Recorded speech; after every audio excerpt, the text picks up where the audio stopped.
Good everyone. In this YouTube video, so tuloy-tuloy na tayo sa gentle reminder sa YouTube natin. So, sabi ni Lord, within this month of August, sabi ni Lord sa akin, di ba last time nagtawag na si Lord ng mga i-deliver niya sa sumpa, no? So, nagtawag na siya.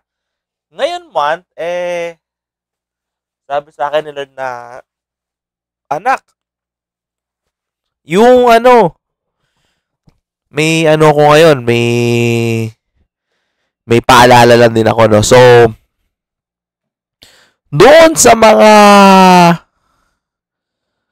magre-repent, no? So, parang, alam mo yung si Jesus, Lord Jesus, nung mamamatay na sa cross, di ba may isang tao doon na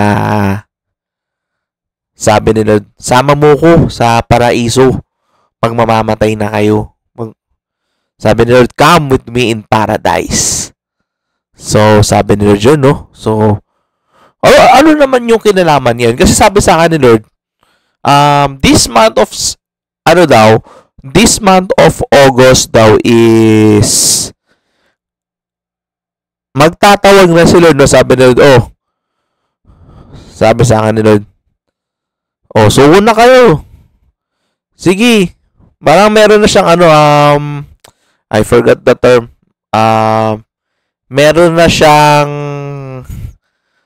parang basta na kayo, acquitted na kayo. So, kasi si Lord sabi sa akin, He demands restitution kasi, no? So, sa mga taong susuko sa Kanya, sabi niya, linisin niyo yung pangalan niyo, makipagkasundo kayo sa mga dapat pagkasunduan. Pero, may mga sinasabi si Lord na, yung mga malapit na mamatay dyan, yung terminal na, suko na kayo. Hindi na ako hihingi ng restitution. Come with me in paradise, sabi sa akin ni Lord. Sa lahat ng mga susuko, sabi ni Lord sa akin, as of the month of August is, take note basta konti lang talaga yung napunta sa langit ngayong 2025. So, konti lang daw talaga. So, the Lord needs more people in heaven, no? So, sabi sa sige, wala nang restitution, lalo sa mga critically ill, sa mga taong malapit nang mamatay, sa taong maraming kasalanan, pero wala na, sige, wala nang restitution. Sumuko kayo sa akin, you will be with me in paradise. Sa lahat ng mga maglalakas loob na sumuko, sabi sa akin ni Lord, meron na kayong maliit na lugar para sa akin sa langit. Parang, alam niyo ba yung parang mga condo dyan, na parang condominium, na parang gano'n. Meron na kayong small place in heaven sa mga taong susuko ngayong August. So, sabi sa akin ni Lord, so, halos wala naman talagang dumarating sa langit. So, it's been dry.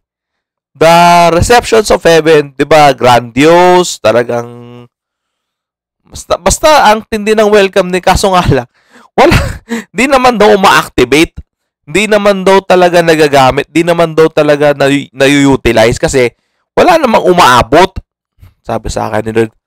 Kaya nga ngayon, sabi sa akin ni Lord, sa mga, yun nga, like I said, wala nang wala nang patumpik-tumpik pa. Sumuko kayo kay Lord, bitawan nyo lahat ng mga Diyos-dosya nyo sa harapan niya. That's it. So, may isa pa nga promo si Lord promo tuloy. Parang ang promo, sabi sa Lord. Pag sumuko kayo agad, kukunin na agad din kayo. Pretty soon. So, ayun yung promo ni Lord. Kasi bakit? Bakit parang promo ni Lord? Kasi, tendency yan, magkakasala pa ulit yung tao, sabi sa kanila. Pag yung mga sobrang tanda na, yung parang terminal na talaga yung sakit, sabi sa kanila, kukunin ko na agad kayo. Pretty soon. Hindi ka na aabutin ng tao, hindi ka na magtatagal. Pag sumuko ka sa akin, tapos na lahat ng paghihirap mo agad. Agad-agad. Pwede ka magbilin, mga ilang araw, gusto ko muna makita sa ganito, sa ganito. Rest assured, sabi sa akin ni Lord, naka-ready na. So, di ba nakabase siya sa ginawa ng tao? Hindi nga eh. Mga, ang sinasabi ni Lord, yung mga namuhay sa kasalanan. Yung mga tao na mumuhay sa kasalanan na mag-o-open pa si Lord ng chance. So, naka-pre-arrange na yun, sabi sa kanila. Pre-package na yun, yung lugar na yun sa mga taong yun. Kasi, ginawa ni Lord yun kasi halos wala daw pumupunta sa langit. Ito yung dahilan nung iba. Ito yung inaalis na nila. Ayaw nila lang ito. Lord, mapapatawad po ba ako niyan? Sobrang makasalanan ako. Dami ko nang ginawang mali sa buong buhay ko. Yun yung inaalis nila na excuse. Ngayon. So, gumawa siya ng pre-package na lugar na maliit, pero it's way better than hell, of course, na maglakas loob, na sumuko kay Lord, bitawan ng kasalanan, bitawan ng Diyos-Diyosan, at kayo ay susunduin na sa langit. Madali yun. Madalian lang yun. Ayaw na nila na magkasala pa kayo. Ayaw na nila magkasala pa. Ayaw pa nila na parang baka bumalik pa kayo sa makasalanan ng buhay pag pinatagal pa kayo. So, that's the package. So, sabi nila sa it's much better compared to hell. Like I said, the Lord's doing this because there's almost no one going to heaven. Target ni Lord, dumami man lang yung percentage. Kasi, di raw uso percentage, bilang daw. Alam nyo, may sobrang daming anghel na nagmamanage sa tao na, may mga anghel talaga na inaano sila na, paglingkuran mo tong alagan na to, paglingkuran mo to. Sabi nila, wala naman. Halos maraming anghel ang nakatayo lang. Wala naman mo paglingkurang tao. And the Lord's not kidding. Maraming anghel na inassign si Lord para maglingkod sa mga tao sa langit, pero wala pa nga 1/3, wala pa nga ding 1/4, wala pa nga 1/8. Wala pa. Take note, 116, not even close to 116. 132, 1 of 32nd, 1 of 100. No, it's much more. It's much more than 1 of 100. So, there's none. Alam mo yung mga anghel na yun, yung naka-assign na anghel na maglilingkod sa tao, wala, nakatayo lang. Nag-aantay lang ng utos ng Diyos. Sabi ni Lord, sino maglilingkod nyo? Wala namang pumupunta. Yun nga, sabi nila sa akin, medyo naiinip na si Lord, to be honest with you. So, not gonna lie. The Lord is waiting for a streak of Christians to be in heaven, no?